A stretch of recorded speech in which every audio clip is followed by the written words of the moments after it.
So we have a new report that states that Chris Pratt is set to return as Star-Lord in the MCU, which we knew was going to happen because at the end of Guardians of the Galaxy Volume 3, they specifically said Star-Lord will return. They didn't even say the Guardians of the Galaxy will return, but they specifically said Star-Lord, which means that Marvel Studios obviously has some very specific plans for Star-Lord down the line in the MCU. I'm sure they do for the Guardians of the Galaxy as well, but the Guardians of the Galaxy are technically still there, now being led by Rocket Raccoon. It has Groot, it has Kraglin, Cosmo, Adam Warlock, Phyla, and Blurp. That's our current Guardians of the Galaxy team in the MCU right now. So again, it doesn't say the Guardians will return because technically they're still there, but it did seem like Star-Lord was kind of retired for a moment. But then Marvel told us Star-Lord will return, confirming he's only going to basically be taking a break. So we know his return is imminent, and we assumed he would appear in Avengers Doomsday and Avengers Secret Wars, but at least Avengers Secret Wars if he didn't show up in Avengers Doomsday. But now we are hearing that he could show up in Spider-Man 4. And what's interesting is this ties into a production plot leak about Spider-Man 4 that kind of makes sense. But here's the deal. This is coming from medium.com under Pop Films, and they say they have an exclusive to this report. Now, I've never heard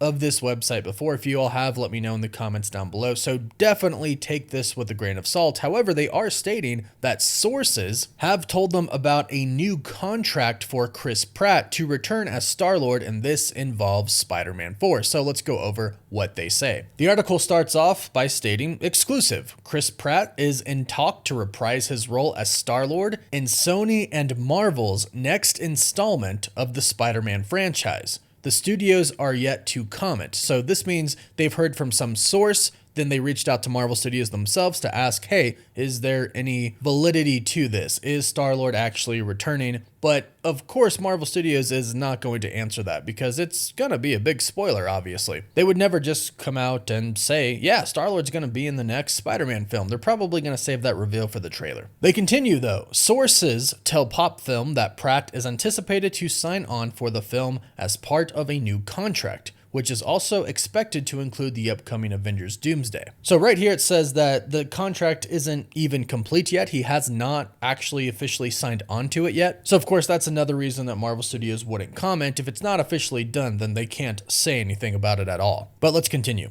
His potential role in Spider-Man 4 remains under wraps.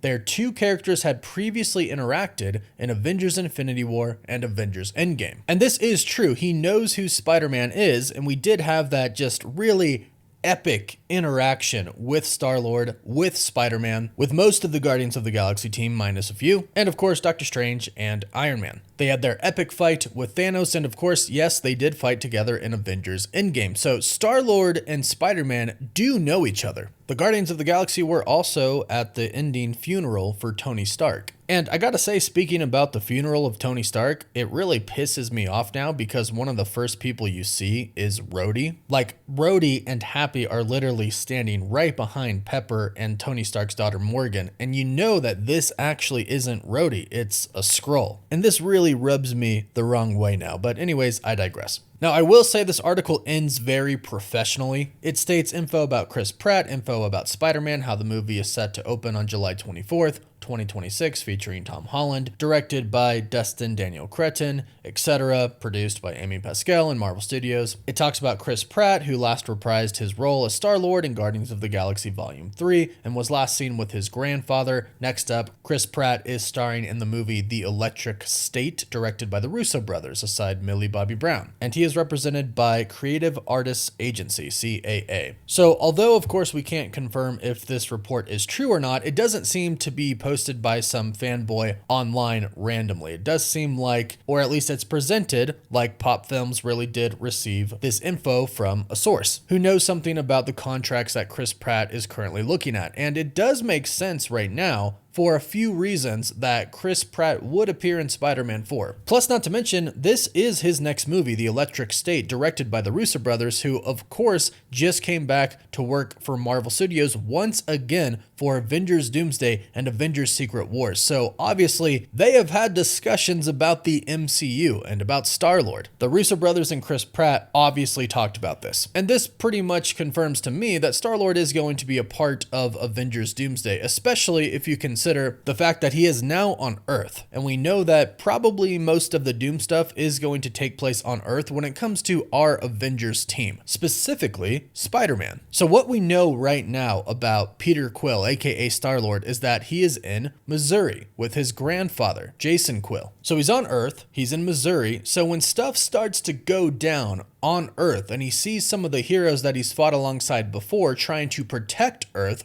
I'm sure he's going to jump back into Star-Lord mode, because Peter Quill is a great guy. And if the Earth is being threatened, he's not just going to sit on the sidelines, he's going to go help, especially when he sees people he knows like Spider-Man and Doctor Strange. And he also does know now that Iron Man is gone, so they could probably use his help. Now, I'm still hoping that he has some celestial capabilities inside of him, but we'll have to wait and see if that comes out later. But if he's going to be in Avengers Doomsday, which the Russo brothers are directing, and they're also directing his latest movie as well, so he spent a lot of time with them, it does make sense that they would want to bring Star-Lord into Avengers Doomsday. And again, he's right there. He's not in space, he's on Earth. So it seems very logical and reasonable to believe that he'll be in Doomsday, and Spider-Man 4 takes place after Doomsday. And recently we had a production leak. A production listing for Spider-Man 4 was on Production Weekly, and it stated that Spider-Man is going to be teaming up with an unlikely ally. It reads, following the events of Doomsday, Peter Parker is determined to lead a normal life and focus on college, stepping back from his responsibilities as Spider-Man. However, peace is short-lived when a deadly new threat emerges, endangering his friends and forcing Peter to reconsider his promise. With stakes higher than ever, Peter reluctantly returns to his Spider-Man identity and finds himself teaming up with an unlikely ally to protect those he loves. Now, this interestingly does kind of align with Star-Lord in a very interesting way. Star-Lord kind of just took a step back from the Guardians of the Galaxy to try and live somewhat of a normal life, because he never really got that. Well, that seems to be kind of in line with what Peter Parker is reportedly going to be feeling in Spider-Man 4. He's going to feel like he kind of just wants a normal life, and it looks like Star-Lord has already gone through that with the ending of Guardians of the Galaxy Volume 3. So if Star-Lord is there from the events of Avengers Doomsday, which I believe he will be, and if Spider-Man 4 takes place right after Avengers Doomsday, since this says it is following the events of Doomsday, plus not to mention, Spider-Man 4 comes out 2 months after Avengers Doomsday, so the events are right after each other. So we can assume Peter Quill will be there, and perhaps since he has gone through the same thing that Spider-Man has gone through, he'll be there for Peter Parker, and this could be that unlikely ally that the plot leak mentions. And I gotta say, I actually think this would be a pretty cool team. Star-Lord fighting alongside Spider-Man, him flying through the air while Spider-Man swings. I'm here for it. I think this would be a pretty cool idea, and I think you could have it be pretty grounded this way, at least in the beginning. That's what we've heard. The movie will be pretty grounded in the beginning, but then get multiversal by the end, which again ties Star-Lord back into the bigger multiversal plot. So it does make sense that Star-Lord could be in Spider-Man 4. Obviously, this is not confirmed. You have to take this report with a grain of salt, but if it happens, I think it would be actually pretty cool. But go ahead, let me know your thoughts about this in the comments down below. Would you like this? Would you not like it? If you wouldn't like it, tell me why. Leave your thoughts in the comments. Please don't forget to like this video and subscribe so you don't miss out on any of the latest Marvel news, rumors, or leaks. You can find us on Apple Podcasts, Spotify, Instagram, Twitter, and Facebook. And as always, thank you all so much for watching. Woof woof.